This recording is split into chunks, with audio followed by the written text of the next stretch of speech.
Well, hello, assalamu alaikum. You're watching Imtiaz Constructions Private Limited presents the Cricket Talk with Faizan Najib, powered by Ateeq State. और आज पांचवा दिन है Pakistan versus England के test match का। काफी disappointed रहे हैं obviously हम weather की वजह से, but we have a guest today who's not going to disappoint you. He's one of the most recognized, most valuable commentators. You call him an anchor, you call him a sports presenter. He's multi-talented, he's brilliant, and I can proudly say I'm a huge fan of this guy who's coming on my show today. We have Alan Wilkins with us today. Welcome, Alan. Fazan, nice. Thank you very much for the kind words. It's nice to be with you again. And actually, I think I've added another string to my bow now, and that is I can do the weather forecast for you if you like. Yeah, I think probably we need to start with that, because usually when these series are happening, and these are some really important points before discussing any game that that has happened or any test match that has been played. We really need to discuss about this weather, and all those people who are joining us right now. We'll be answering your questions live. Not me, but Alan is going to be the expert. Alan is the expert, so he's going to be answering them live. So put in your questions in the comment section. Alan, what about the weather? The weather has been a huge disappointment. It has disappointed us a lot. It has been frustrating. What do you want to say about that? Well, I mean, this is part of cricket in this country, is that you have to deal with the rain. But the biggest disappointment really, Fazan, is that we've had such a good summer. And this Pakistan squad has been in isolation, in quarantine for so many weeks. I think maybe a month. They've been in Manchester, they've been in Worcester, they've been in Derby, and the weather has been spectacular. Now it's August, and we've got these storms which have just hit the United Kingdom. I'm looking at a screen here with a rain forecast, and there's rain everywhere. There's rain everywhere. So it's really unfortunate. In some parts of the subcontinent, Fazan, some of the grounds that I know, I've broadcast at the Premadasa in Colombo, Eden Gardens in India, Chinnaswamy in Bangalore, also in Lahore, at the Gaddafi in Lahore. The Gaddafi Stadium, yes. Yeah. So what we have seen is ground staff have actually covered the entire playing area. Yes. Now the problem is we've got multi problems here, because how do you cover an entire playing area? It's expensive. Two, you need a lot of ground staff. But surely in this modern age of technology, and you can buy jackets, you can buy very light material that weighs a feather. Surely some industrialist can somehow invent a covering that is so light it can go on the field. Maybe I'm asking too much, but if we can put a man on the moon, can we not cover a cricket ground? That's what it comes down to. And then, of course, when it does stop raining, you see your ground, unless you've got wonderful drainage. And we had this problem at the National Stadium in Karachi. We had such water on the ground there. Do you remember some of the big storms we had there during the PSL? Yes. Not the PSL, I'm sorry, the Pakistan Sri Lanka. Yeah. Now we couldn't go back out because the ground, the drainage wasn't quite up to it. But if you've got good ground drainage, and if and when the rain stops, and you've got floodlights, but then the umpires are taking the players off the field for bad light. So, you've got to, it's 2020 now. It's not 1965, 1975. Yes. We've now got to address these issues, because broadcast rights, flying cricketers across the world in charter jets, biosecure bubble hotels, it's all expensive, Fazan. All this is mounting, spiraling costs. And if you don't play because of bad light, well, change it. Change it. Yeah, there have been a lot of noise about using the big ball in such conditions, and changing the ball. So what do you think about those kind of solutions? Do you think that they need to be a little more flexible when it comes to all these things? Absolutely right. I was listening and watching Shane Warne today. He said the light meter, the light meter itself, that's got a reading on it that just say it's 5.5. And when it reaches 5.5, players go off because the umpires say it's 5.5. Well, make it 3.5. Make the light come down a bit darker again so that you stay out there. And yes, why don't you play with a pink ball? Why don't you play with a ball that's, let me just say that, bright? Why don't you play with a ball this color? Play Yeah. with anything that you can see. I mean, this, as I say, Fazan, this is 2020.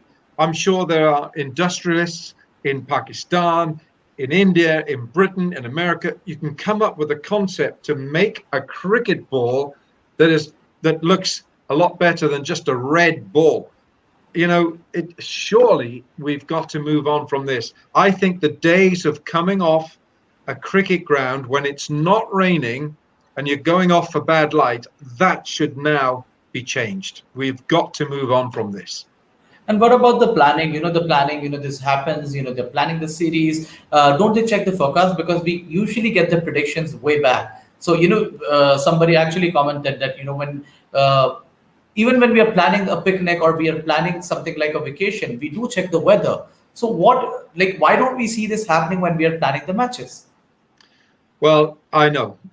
Planning, that one of the most difficult pastimes in this country is to predict the weather because it is so unpredictable. Southampton is on the south coast of the length of Britain. Southampton is on the south coast, right here. So it's nearer France, it's nearer Europe, but when it should be good weather, it's bad weather. I'm sounding disappointed because I feel very disappointed for the Pakistan boys. They have been cooped up in hotels, as England have as well. But you ask about planning. I was reading the stats yesterday that Manchester has had more days of rain, more days of cricket rained off than any other test venue in this country. So why do you play in Manchester? Or play fewer test matches in Manchester. Now that's probably going to get Lancashire fans and Manchester fans. Wasim Akram played all his cricket for Lancashire. Wasim will tell you how much it rains there. But Fazan, here we are in Southampton now. I mean, it's a 5-6 hours drive from Manchester, and it's still raining. And last night, the storm, I don't know if you saw a video put on Twitter by Ian Ward, the Sky commentator, at 4:30 this morning. It looked like Armageddon. The Aegis ball was a lake.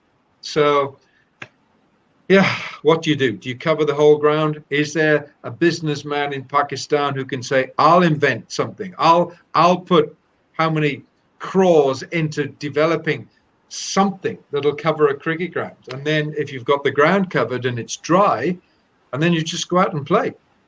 Look, it's a lot more complicated than that, I know, but it's very, very frustrating. Very. Yeah, we are talking about like probably solutions right now, and we're talking about flexibility. When you get to know that the weather is affecting the game, what about changing the venues?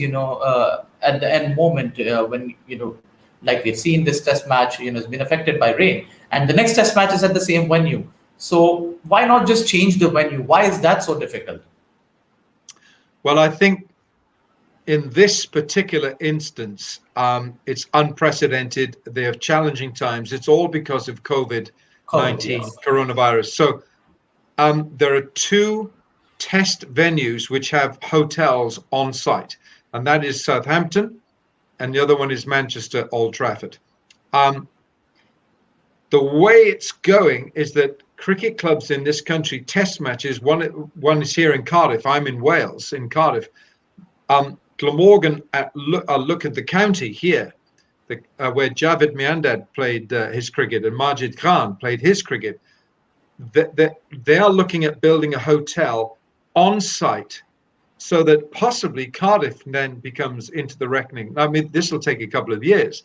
So in if you had to be flexible, you could possibly say, right, let's go up to Cardiff, 2.5 hours drive from Southampton. But because of the biosecure bubbles, because of all the protocols in place, Bazan, it's impossible to just pack up bags, go on a motorway and go and play cricket somewhere else. So these two venues are the only two that have been used in this current series, as it was against the West Indies and as it will be against Australia, because Australia are coming here next week to play 3 ODIs and 3 T20Is, I think. Or is it 5 one-days, something like that? Yes, but the main thing is this has been happening for a while. Like even last year during the World Cup, we saw quite a few matches that were washed because of rain. So I'm not talking about the current because of the current COVID situation, but I'm talking about a long-term solution that we have seen that the flexibility is not there when it comes to even changing the venues. So that can be a solution too, right?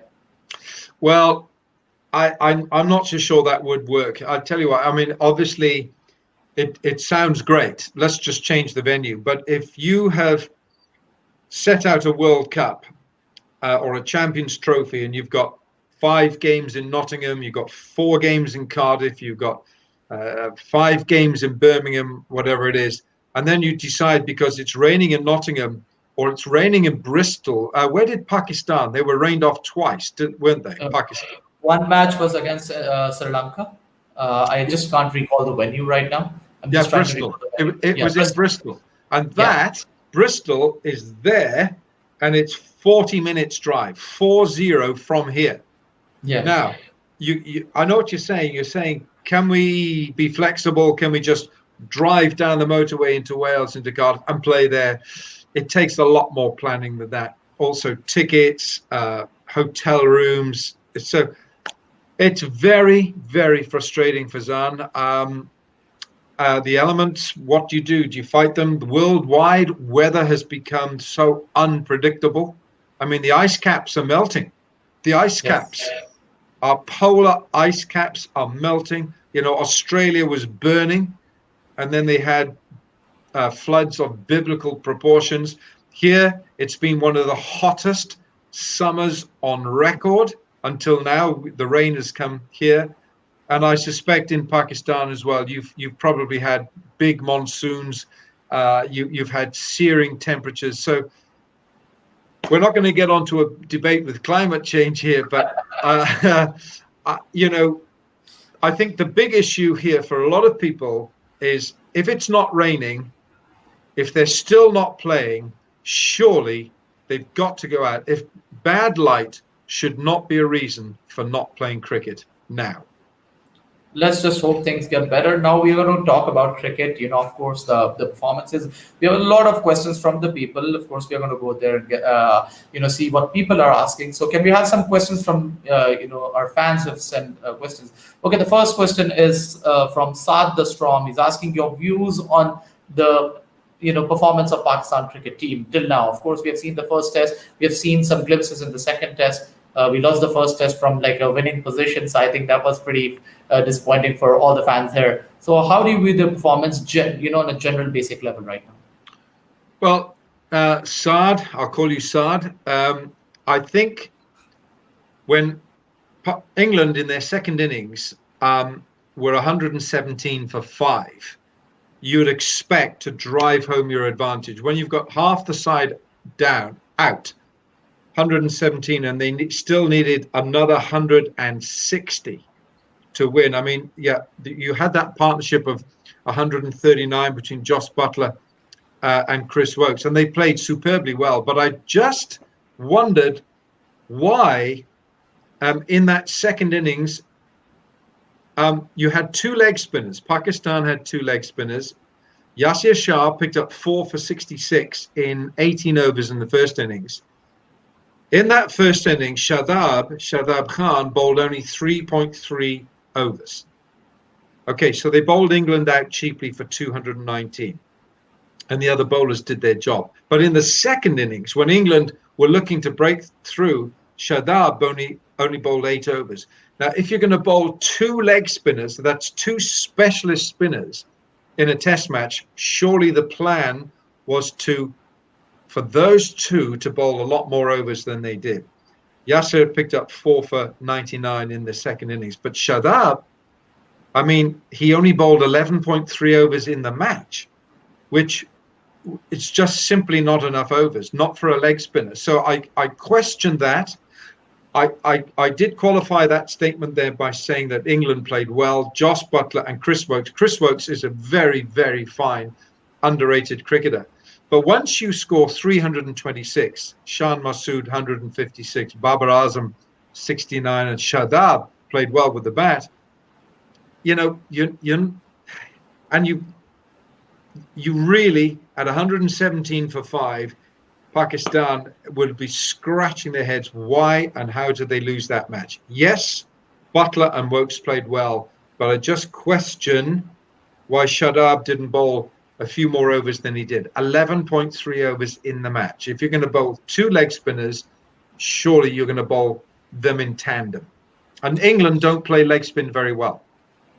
Do you believe the approach from Pakistan was a little defensive? After picking up those 5 wickets, they could have attacked, and got all the wickets. They didn't go all out. Do you think like that also? Yeah, I think it possibly was a bit defensive. Azhar Ali he's a good thinking captain. I like him as a captain. He's also got some good leaders around him. Babar Azam. I think it wasn't through lack of trying, Fazan. It was not a lack of trying. I mean, nobody tries harder than this battery of bowlers that Pakistan have. But maybe they could have been used slightly differently. Maybe, yes, attacked. Maybe upset the rhythm of Butler and Wokes in that second innings, in that chase. It must have been terrible being a captain and watching it slip away from you at 117 for 5. I would think that Pakistan were thinking at this stage they've got this one in the bag. I thought that. I really did think that they had the match in the bag. So it was a disappointing test match. It was a very good test match. But even in the first innings, you see, I'm just looking at those numbers. Stuart Broad came in at around 9 and got 29 not out. At one stage, England in their first innings were 12 for 3, 62 for 4, and they recovered to 219. Obviously, second innings, Pakistan 169 not out. Yasir Shah scored 33, Mohammad Rizwan 27, Asad Shafiq 29. But England have got some decent bowlers, and it wasn't Archer and Anderson. It was Broad, Ward, Wokes, and Stokes. So it's a pretty decent England bowling attack. But I still felt that Pakistan let that test match slip away. They should have won it. Okay, yes. So I think we should stop talking about that test match. I think it makes us pretty much sad about losing that test match from a winning position. Let's talk about there's nothing much to talk about the second test because we haven't seen much. Yeah. But here the couple of things that people highlighted. Number one being Fawad Alam back in the side. After a very long time, you must have heard about the Fawad Alam bubble that existed, and he was out of the team even after scoring so many runs in the first class cricket, and then plus he also had like a good debut when he played for Pakistan 10 years or 11 years back. So what's your take on that? Shadab Khan out and Fawad Alam in the second test match. Well, I thought Shadab looked a pretty well organized batsman. I'm just looking at Fawad's numbers. 4 test matches, that highest scored 168, of course. He's played 38 one-day internationals and 24 T20Is. Well, they went for the extra batsman. I can see how they selected Fawad Alam, because if they only bowled Shadab 11 overs in the match, yes, he contributed with some runs, and he certainly did that in the first innings with 45, but perhaps they felt that Fawad gave the batting a more solid look. And if they weren't going to bowl Shadab, then they could go for that batting option and have a frontline batsman like Fawad Alam, who's 34 years of age. So, he should be in the prime of his career. It should be, but he's only played 4 test matches. This is his 4th. So he hasn't played a lot. And I'm just trying to think, when was it? His last test was 11 years ago. 11 years ago against New Zealand in Dunedin. That's incredible. So, I mean, it's a little bit of a gamble. When somebody has been out for that long, it's a gamble. And at 34, would you have gone for the younger Shadab because he's shaped up and you've got his leg spin, or do you go for someone who hasn't played for such a long time and is seen as a more frontline batsman? It is a gamble, but we'll never know if it would come off or not, because this test match is going to be over in about 40 minutes. So, yeah, so it's a great pity. But, you know, I think looking on the positive side, Fazan, there are good options for Azhar Ali and for Misbah to look at. So at least they have options. It's not as if there's no one left there. You know, they've got options. And I think it's good. I think it's good that Shadab, who is, in my book, is always shaped up as a batsman. Do you remember when the first couple of seasons of the PSL, Islamabad United used to bat Shadab up the order in T20. I know this is different. I know this is Test cricket, but he shapes as a batsman. No, but even in England, you know, if we look at his batting record before the series, in 3 innings he has scored 250s in England. Yeah, which is good for a lower order batsman. Yeah, it is. It certainly is. I was just looking at that batting order. If Fawad is going in at, let's see what number he's going, 1, 2, 3, 4, 5, 6. He's going in at 6. So if you were going to play Shadab, then Rizwan would go 6, Shadab 7, Yasir 8. There's a little bit of a tail there, because you've got Nasim Shah, Mohammad Abbas, Shaheen Afridi, Yasir Shah, Shadab. So the thinking must have been by Misbah, let's strengthen the batting, because England have got a battery of fast bowlers. I don't think much of their spinner at the moment, Dom Bess, but I don't think Pakistan are worried about him. But, you know, with Archer, Anderson, Broad, Wokes, Stokes, those 5, you know, they're coming at you all the time. So I think the thinking was to strengthen the batting. They didn't bowl Shadab too much in the first test. They probably felt, let's get the extra batting reinforcement of Fawad to keep out the England bowlers. That's the only way. That's the thinking, surely. Do you think Pakistan is a fast bowling all-rounder there in the middle, and especially when they're playing in English conditions? Sorry, do I think they should play a bowling all-rounder? Do you think Pakistan, you know, missed that spot of a you know, fast bowling all-rounder, you know, who can bat in the like a middle order, and, you know, who can, you know, bowl with a little pace also? Yeah, I hear you. Who are you going to play? Who are you thinking of? Let's have a look. We might be Amir Yamin. In the squad, we have Fahim Ashraf right now. You know that he's the only all-rounder right now. But, you know, there are a lot of options that have been discussed. There is Ahmad Bhatt, there is Amir Yamin. But currently, we can only discuss Fahim Ashraf because he's there with the team. Well, I Fahim Ashraf, and possibly in time you've got Hussein Talat to come into the reckoning. You know, I think he's not far off. I think he shapes up well. But Fahim Ashraf as well, I think in English conditions is a bowler who can certainly exploit English conditions. How good is his batting? I should, you know, I'm not so sure about his numbers with his batting, but, you know, over the years, Pakistan has always had someone who can bowl, frontline bowler who could bat. Possibly the best of them was Wasim Akram, you know, who was your premier attacking bowler and has got a test double 100 as well.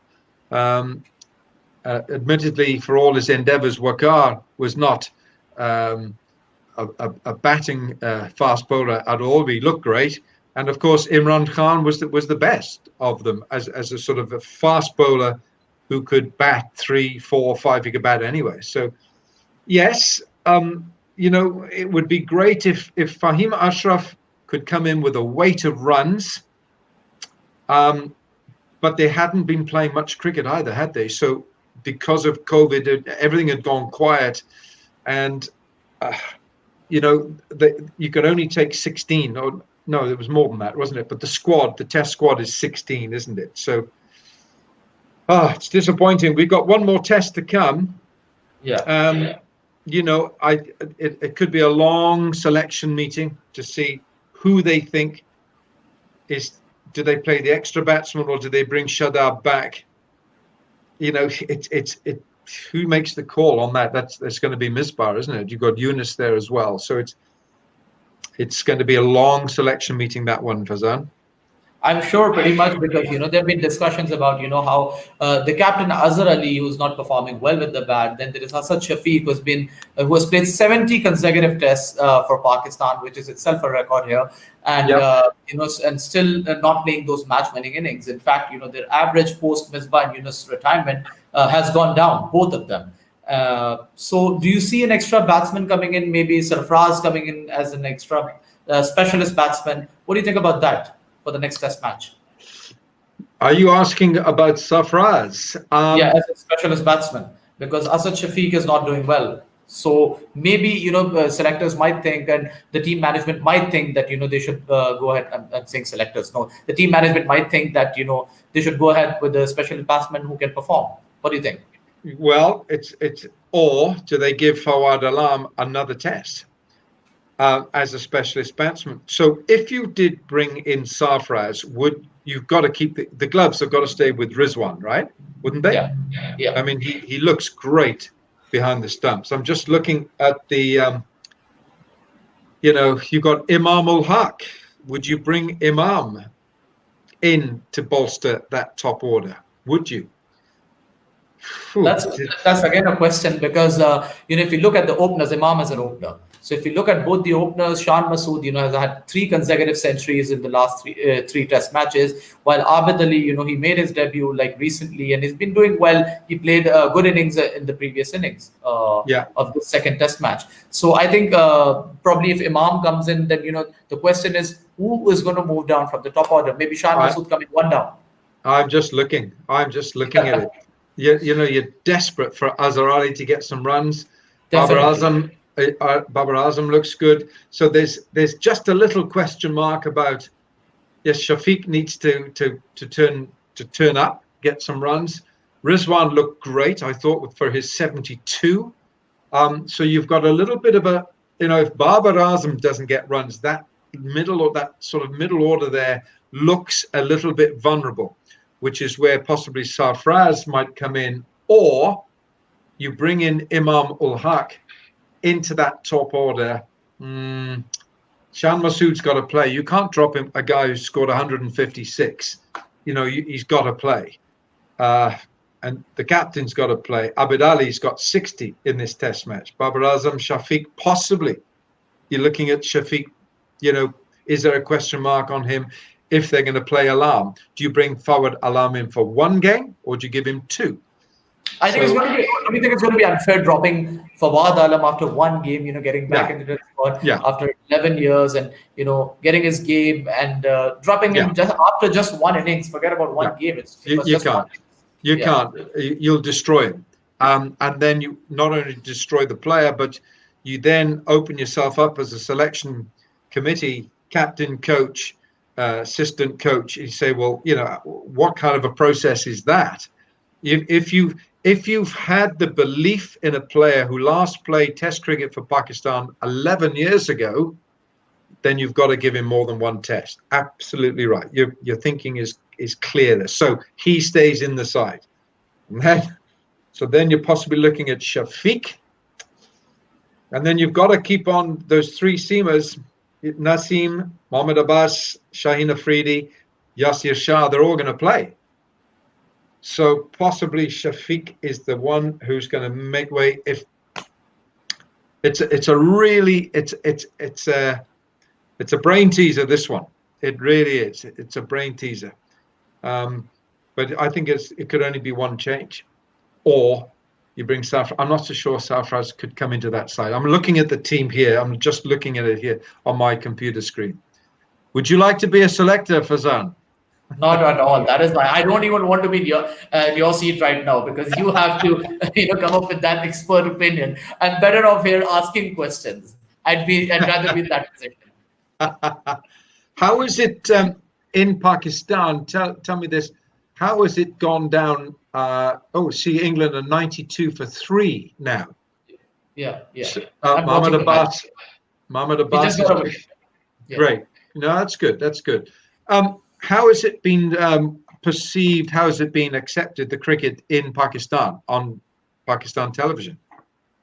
During this COVID, you're talking about during the Yes. COVID. I Yes. think we were all pretty much waiting for cricket. The first test, of course, turned out to be a disappointment because of losing from a winning position, and the second test match because of the weather. So I think till now it has not been a really good outing for Pakistan, and the fans themselves. So I think we're really looking forward to the third test, where we can actually watch cricket and actually see Pakistan team winning. So I think probably we are waiting for that. It's been a long time. Yeah. Plus, the other thing we've got to bring in here as well, Fazan, is that these players, like the West Indies, and I think the West Indies also ran out of steam. I think they just ran out. I think it's a little bit like a car it needs a fresh batch of petrol, or it needs a bit of needs to go in the garage for a bit of TLC. I think these boys, this squad, have been cooped up in hotels. You can't go out. It's not as if you can pop out to a local Pakistani restaurant or just go for a walk, get clear head. They're in these hotels. They're in these bubbles. I don't even think they can go and visit each other in their rooms. I'm sure they must be talking across balconies or something. So I think it's a very testing environment for these players. I think it's very challenging. And I think probably in all aspects, it favors the home side, England, even though they are in the same position. They're in hotel rooms, but the television is, it's English programming. Unless the Pakistan boys have asked the hotel management to put in a Pakistan channel, unless it's asked to have your cricket channel on there, on the programming, then it's tough. I mean, it's tough, and they're missing their families and they're missing home, but at least they have the opportunity to play cricket. So I think it needs to be qualified, this discussion, that these are very unrealistic, unprecedented, challenging times for anyone who comes to play cricket. The Australians are coming next. The West Indies, I think they just ran out of steam. I think they just got fed up being stuck in the hotel. And I just hope that Pakistan keep it together now for this third test, because I still think there's enough talent in this team to win a test here in this country, as they did at Lord's a couple of years ago when Mohamed Abbas picked up 10 wickets. He bowled beautifully at Lord's. Perhaps he should have bowled a little bit more in that first test. Perhaps he didn't bowl enough. He's not express pace. He's not Naseem Shah, but he bowls beautifully for English conditions.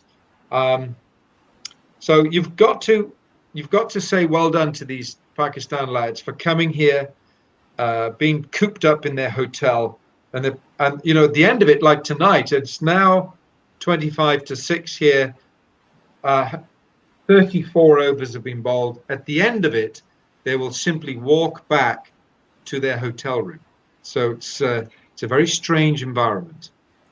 Sure, these are testing times, and they're trying to entertain us by playing cricket. And let's hope that the third test match is not a disappointment, especially for Pakistani fans who've been waiting for these cricket matches for a very long time, and then facing disappointment. Firstly losing the first test, and then second match almost is a washout. So let's hope that the third test match we get a result, and a positive result for Pakistan. I want to thank you, Alan, for joining us here on the Cricket Talk. It is always a pleasure to have you on the show. Thank you very much, Fazan. Thank you. Good luck, and I'll keep my fingers crossed for the weather and for Azhar Ali's team. That's it. Two fingers. Definitely. And I want to thank the audience for joining us and watching. Imtiaz Constructions Pvt Ltd presents the Cricket Talk, powered by Ateeq States with Faizan Najib, and of course our brilliant guest Alan. I'm going to see you in the next episode. Take care. Allah Hafiz. See you guys.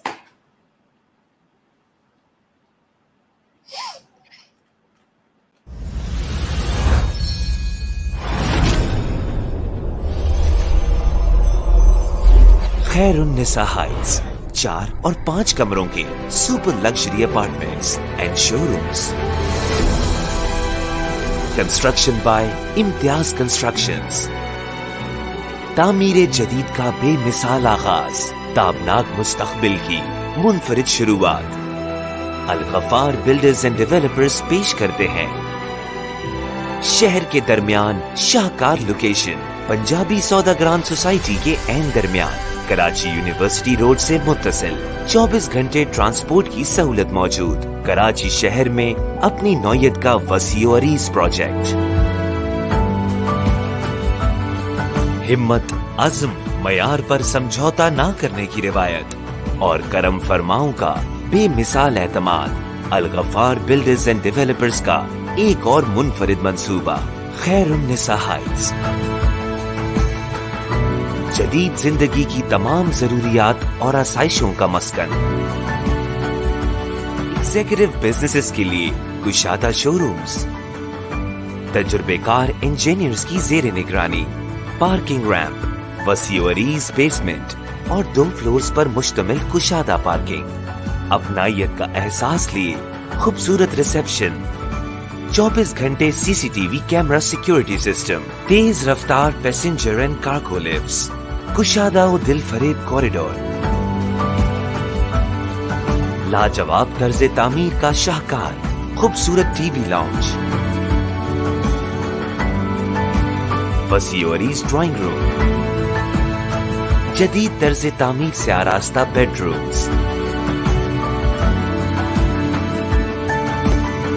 खुशनुमा kitchen, tile खूबसूरत bathrooms, किसी भी emergency के लिए fire fighting system, garbage shoot, stand by generator, बिजली ना जाने का एहसास। अल गफ्फार बिल्डर्स एंड डेवलपर्स अपने कर्म फरमाओं के लिए पेश करते हैं दौरे जदीद की तमाम सहूलतों से मुज़य्यन क्लब हाउस, दिलकश एलिवेशन, खूबसूरत एंट्रेंस, दिल फरेब reception and waiting area, ladies and gents के लिए अलहदा swimming pools and sauna bar, ladies and gents gymnasium, table tennis, snooker and kids play area, food court.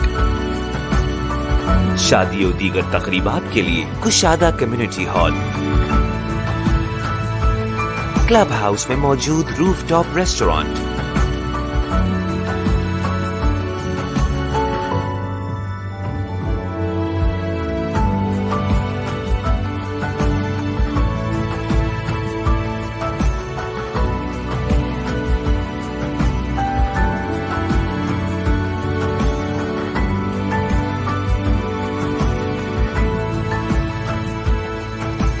A project of Al Ghaffar Builders and Developers Pvt Ltd.